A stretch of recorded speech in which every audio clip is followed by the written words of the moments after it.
Halo, berjumpa kembali bersama saya Pak Willy dalam kali ini pembahasan mengenai soal momen gaya. Sebelum masuk ke soalnya, saya persilahkan bagi teman-teman yang belum subscribe, silahkan subscribe ya untuk menambah semangat saya di dalam membuat materi fisika-fisika selanjutnya. Jangan lupa juga boleh komen ataupun share ya, bagikan ke teman-teman yang lain supaya mereka juga bisa dapat belajar dengan baik ya. Mari kita mulai dengan pembahasannya. Saya mulai dari nomor 1. Pada titik P, koordinatnya 1, 2, min 3, bekerja vektor gaya F minus I topi min J topi plus 2K topi. Jika satuan dalam SI, tentukan besar torsi atau momen gaya pada titik pusat koordinatnya. Oke, jadi saya tulis kembali gayanya min I topi min J topi plus 2K topi. Sedangkan vektor posisi didapat dari koordinat P. Ya, jadi ini adalah vektor posisi. Vektor yang dibuat dari titik asal. Nah, bagaimana dengan torsi? Torsi terhadap O. Jadi tau O sama dengan, kita katakan bahwa torsi itu adalah hasil kali cross product ya, antara vektor posisi terhadap F. Tidak boleh dibalik ya. Oke. Nah, untuk menjawab ini berarti kita akan menggunakan kaidah vektor. Karena ini adalah perkalian vektor. Diingat lagi bagaimana vektor satuan dikalikan dengan vektor satuan yang lainnya. Yang pertama kalau kita ingat lagi adalah I cross I ya. Ini adalah 0 nilainya dari I cross I, berarti besar I kali besar I kali sinus antara I dan I ya. Tentu saja I dan I 0 sudutnya, sehingga sinusnya 0, dan I topi cross I topi 0. Begitu juga dengan J dan K ya. Nah, bagaimana dengan I ketemu J, J ketemu K? Nah, ini banyak cara untuk mengingatnya. Jadi ketika kita kalikan I cross J ya, itu 1 kali sinus antara I dan J itu kan 90. Jadi hasilnya adalah besarnya satu satuan menggunakan kaidah tangan, berarti I cross J jadi K ya. Nah, untuk mengingatnya gunakan diagram lingkaran ini. Jadi cara bacanya gini, I cross J ya K. Tapi kalau K cross J yaitu minus I ya, karena berlawanan. Dan seterusnya. Nah, sekarang kita tuliskan apa yang kita kalikan, yaitu R dengan F ya. Jadi tau di O sama dengan R cross F. Kita kalikan secara aljabar biasa. Ya, di sini contohnya I kali I kan 0 dari sini ya. Kemudian I ketemu min J. Oke, I ketemu J-nya dulu adalah K. I ketemu J K. Karena di sini ada min 1 jadi min K. Kemudian I ketemu 2K. I ketemu K itu min J. Jadi kalau di sini I ketemu 2K jadi min 2J. Dan seterusnya. Sehingga hasil perkalian vektornya adalah I minus 5J min 3K. Karena ini penjumlahan, I-nya didapatkan dari ini 4I min 3I, min 2J, min 3J, min 5J, dan min 2K, min K, min 3K. Bagaimana dengan besar vektornya? Karena ditanya adalah besar torsi atau besar momen gayanya. Nah, kita gunakan panjang vektor. Panjang vektor itu seperti mengukur diagonal ruang balok ya. Jadi akar dari komponen-komponennya. Akar dari 1 ini minus 5, nggak usah dimasukkan minusnya, ini untuk besarnya aja. Bagian ini kan dikuadratkan jadi nanti pasti hilang. Tambah dengan 3 kuadrat. 25 tambah 10, 35 ya, akar 35. Satuan jangan lupa, satuan SI-nya adalah Newton meter. Mari kita lanjutkan dengan soal yang kedua ya. Soalnya sebagai berikut. Perhatikan gambar batang AB panjangnya 1,2 dan masanya diabaikan, jadi tidak ada gaya berat di sini ya. Dipengaruhi 3 gaya FA, FC 20 Newton dan FB 10 Newton. Jika AP banding PC banding AB ya, AP banding AC banding AB 1 banding 2 banding 4, maka besar momen gaya yang bekerja terhadap titik P ini adalah. Nah, berikutnya kita gambarkan ulang untuk memperjelas gambar. Kita tambahkan jarak dan gaya ya. Oke.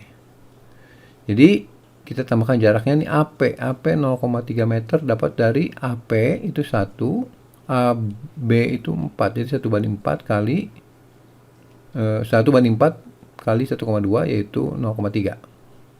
Kemudian AC-nya AC itu 2 banding 4 kali 1,2 berarti setengah dari 1,2 0,6.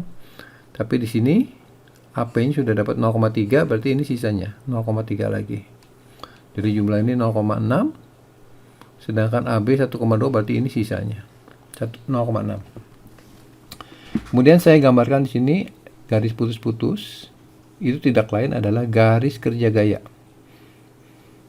Ini garis kerja gaya FA dan seterusnya. Nah, setelah itu baru kita tentukan dulu arah positif karena nanti ada nilai positif dan negatif untuk torsinya ya. Jadi saya pilih arah yang searah jarum jam seperti ini ya. Itu arah positif. Nah, bagaimana dengan torsi? Torsi itu adalah R cross F atau kalau dalam besarnya adalah gaya kali jarak tegak lurus ya. Jadi yang kita hitung sekarang besarnya, jadi kita cari hasil kali gaya dengan jarak tegak lurus. Saya mulai dari FARA tambah FBRB tambah FCRC tegak lurus ya. Oke, sekarang kita substitusi FA dulu. Nah, FA itu mutarnya terhadap titik P seperti ini. Berarti dia searah dengan ini, berarti positif. Besarnya 20 kali jaraknya. Nah, ini maksud dengan jarak adalah jarak tegak lurus, maksudnya jarak dari titik P ke garis kerja gaya FA. Jadi inilah jarak tegak lurus untuk RA. Berarti ini sama dengan ini 0,3 ya. Kemudian FB. FB mutarnya seperti ini terhadap titik P. Berarti searah dengan ini, berarti positif. FB besarnya 10. Jaraknya juga sama. Ini titik P-nya, titik putarnya. Ini garis kerja gaya, tarik tegak lurus. Berarti 0,6 plus 0,3, 0,9 ya. Kemudian FC. Nah, FC ini FC. Mutarnya seperti ini terhadap titik P. Berarti berlawanan, minus FC besarnya 20 ya. Nah, jaraknya perhatikan, ini titik P, ini garis kerja gaya ya. Tarik tegak lurus. Jadi tegak lurus ini berarti yang maksud adalah jarak dari titik P ke sini. Ini adalah bagian dari segitiga yang ini ya. PC-nya sebagai sisi miring, jadi 0,3 sebagai sisi miring. Ini sudutnya 30, berarti yang sisi yang ini, yang merupakan jarak tegak lurus itu adalah PC dikali sinus 30, atau 0,3 kali sinus 30. 20 kali 0,36, 10 kali 0,99, ini minus. Sin 30 setengah kali 10, 20, 10 kali 0,3, 0,3 ya jadinya. Sehingga totalnya 15 dikurangi 3, 12, satuannya Newton meter, sesuai dengan pemisahan ini arahnya ya.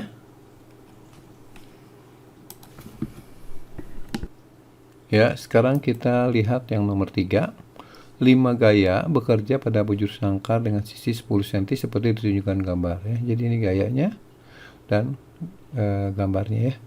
Resultan momen gaya dan poros dengan poros maksudnya di titik perpotongan diagonal bujur sangkar. Jadi di sini kita akan mencari berapakah resultan momen gaya di titik pusat persegi ya. Oke.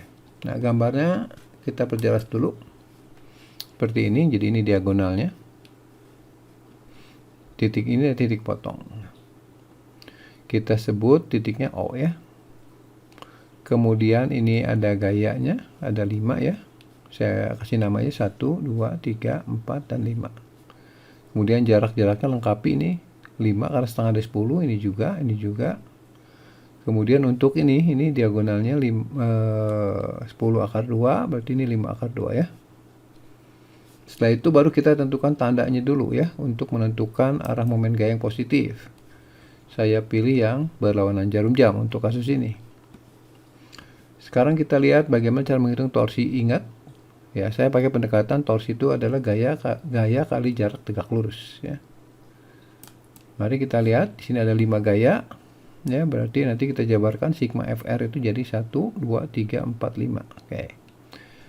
Mari kita mulai dengan F1 yang ini ya. Muternya terhadap titik O adalah seperti ini.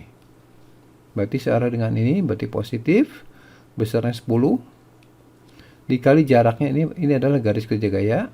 Titiknya ini O, berarti ini yang dimaksud. Ini adalah 5 cm ya. Kemudian F2 ini muternya terhadap titik O seperti ini, sama ini, berarti positif. Besarnya 4, jaraknya ini garis kerja gaya, titik O ini tarik tegak lurus, berarti ini ya. Jadi 0,05. Kemudian F3 ini muternya terhadap titik O juga seperti ini, berarti positif ya. Jaraknya gayanya 10, jaraknya 0,05 ya dalam meter. Kemudian F4, nah ini perhatikan F4 muternya seperti ini. Saya hitung jarak tegak lurusnya berarti dari sini ke garis kerja gaya ini. Ya, 5 akar 2 cm dalam meter. Berarti 0,05 akar 2. Kemudian yang terakhir F5, ini muter seperti ini terhadap titik O, berarti negatif ya. 9 kali jaraknya ini. Itu 0,05. 10 kali 0,05, 0,5, 4 kali 0,05, 0,2, 10 kali 0,05, 0,5. Ini akar 2 kali akar 22 kali 5, 10, 10 kali 0,05, 0,5 ya. Dikurangi 9 kali 0,05, 0,45. Dijumlahkan, dapat 1,25 Newton meter bernilai positif, artinya searah dengan ini ya. Jadi jawabannya adalah yang E. Baik, kita sampai di soal berikutnya yaitu nomor 4. Pada suatu batang tak bermassa bekerja gaya 20 dan 30 Newton seperti gambar. Tentukan letak resultan gaya diukur dari ujung A. Ya, kita gambar terlebih dahulu seperti ini. Diminta adalah resultan gaya. Kita nggak tahu resultan gaya di mana ya. Nah, dari sini kita gunakan prinsip bahwa beberapa gaya ya dalam bidang bisa diwakili oleh sebuah gaya yang disebut sebagai gaya resultan asal memenuhi 2 kriteria, yaitu resultan gayanya sama dengan jumlah gayanya. Kemudian momen gaya pada sembarang tempat yang diakibatkan oleh resultan gaya harus sama dengan momen gaya yang diakibatkan oleh komponen-komponen gayanya, penyusunnya. Itulah prinsip yang harus kita gunakan di sini ya. Seperti biasa kita gunakan perjanjian tanda untuk momen ya, yang searah jarum jam positif. Kita mulai dari resultan gaya. Jadi saya dari sini kelihatan bahwa kalau cuma 2 gaya bisa terlihat dengan jelas bahwa resultan gaya pasti ke bawah ya. Jadi saya gambar di bawah, tapi entah di mana. Saya misalkan aja dengan jarak X dari A. Sesuai pertanyaannya. Nah, bagaimana cara menghitungnya? Mari kita lihat resultannya dulu ya. Jadi resultan adalah sigma gayanya. Karena ini yang lebih besar 30 ya. Jadi 30 dikurangi 20. Yaitu 10 ke arah bawah. Jadi R-nya 10. Nah, sekarang di mana letak ini? Ingat bahwa momen gaya yang ditimbulkan oleh resultan ini harus sama persis terhadap yang ditimbulkan oleh komponen-komponennya ya. Jadi kalau gitu sigma torsi di titik A kita pilih saja sebagai acuannya sama dengan sigma FR. R kali X, jadi ini momen gaya akibat resultan. R kali X sama dengan F1 kali R1 dan F2 kali R2. Jadi ini yang positifnya yaitu 30 kali jaraknya 3 ya terhadap titik A dikurang dengan 20 kali 1 terhadap titik A. Jadi resultannya 10x sama dengan 90 min 20. Jadi x-nya 70 dibagi dengan 10 yaitu 7 meter. Jadi resultannya terletak pada 7 meter di sebelah kanan A ya. Ya, kita sampai di soal nomor 5 ya. Pada suatu batang AD tak bermassa bekerja gaya-gaya seperti ini ya. AB 1 meter, BC 1 meter, CD 3 meter. Tentukan besar torsi terhadap titik B dan titik E. Jadi ini titik E ada di luar batang ya. Oke, mari kita gambarkan biar lebih jelas ya untuk soal ini ya. Di sini batang. Nah, di sini titik B ini titik putarnya, titik E juga yang ini ya, titik putar nanti untuk bagian yang B. Di sini sudutnya 37 didapat dari ini kan dikasih tahu di sini ya 37 ya. Kemudian 37 yang ini berarti dalam berseberangan ya. Oke. Ini jaraknya semeter, ini semeter, ini 3 meter ya. Sebelum menghitung momen, kita tentukan dulu arah positif ya, searah jarum jam. Kemudian torsi di B itu adalah hasil kali gaya dengan jarak tegak lurus. Ya. Ada 4 gaya. Kita mulai dari yang satu ini. F1, F2, F3, F4. Jadi F1 itu terhadap titik B ya. Mutarnya seperti ini. Berarti berlawanan dengan arah ini negatif ya. Gayanya 10. Nah, jaraknya ini adalah garis kerja gaya. Titik putarnya B. Tarik tegak lurus. Jadi yang ini AB 1 meter. Sedangkan T ini. Ini sudutnya 37. Berarti jarak ini adalah 1 kali sin 37. Kemudian F2. Karena melewati titik B, berarti gayanya 0. Ini mau positif atau negatif, sama saja. F3 ini, muternya seperti ini terhadap titik B. Berlawanan dengan arah ini ya. Berarti minus. Besarnya 30, jaraknya. Ini tahu BC 1. Sudut ini 37, berarti yang tanya ini. Ini kebetulan sama, jadi 1 kali sin 37 ya. Kemudian F4 ini mau plus mau minus karena lewati titik B sama aja ya, jaraknya 0. Sin 37 0,6 kali 10 6 min 6. Kemudian ini 0,6 kali 30 18 ya, min 18. Yang lainnya 0. Jadi jumlah sigma torsi di B minus 24 Nm, artinya berlawanan dengan pemisahan ini. Berarti torsinya dia berputar berlawanan jarum jam. Ya, kita sampai di bagian 5B, yaitu menghitung besar torsi terhadap titik E. Kita gambarkan lagi. Ini adalah batangnya. Kemudian di sini ini angka 3 dapat dari 5 kali sin 37 ya. Oke, untuk yang lainnya kita nanti lihat saja. Berikut perjanjiannya positif lagi untuk yang searah jarum jam, sehingga sigma torsi di titik E ada 4 komponen ya.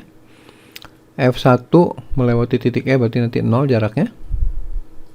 Kemudian F2 itu muternya seperti ini, searah positif 20, jaraknya ini nih, dari E ke garis kerja gaya yaitu ini. Yang ini sama dengan yang ini. Dan yang ini adalah bagian dari segitiga siku-siku yang ini. Dengan sisi miringnya 4. Sudutnya 37 sama dengan ini sehadap ya. Jadi 4 kali cos 37. Kemudian F3 muternya seperti ini. Minus 30. Jaraknya. Dari sini tarik tegak lurus ya ini. Yang ini sama dengan ini. Ini di depan sudut 37. Dari segitiga yang ini. Sehingga ini adalah 2 kali sin 37. Ya. Kemudian yang terakhir F4 ini muternya seperti ini, berarti minus ya. Jaraknya dari sini ke sini. ini adalah bagian dari segitiga siku-siku yang ini dengan sisi miringnya 3, sudut yang ini 37 dapat dari ini 37, ini 53, berarti ini 37. Jadi yang ini adalah 3 kali kosinus 37. Yang ini 0, ini 64, ini 36, ini min 96 ya. Dijumlahkan jadi minus 68 Newton meter. Jadi besar torsinya 68 Newton dengan arah yang berlawanan dengan arah jarum jam atau ke sana ya. Oke, demikianlah pembahasan mengenai 5 soal momen gaya.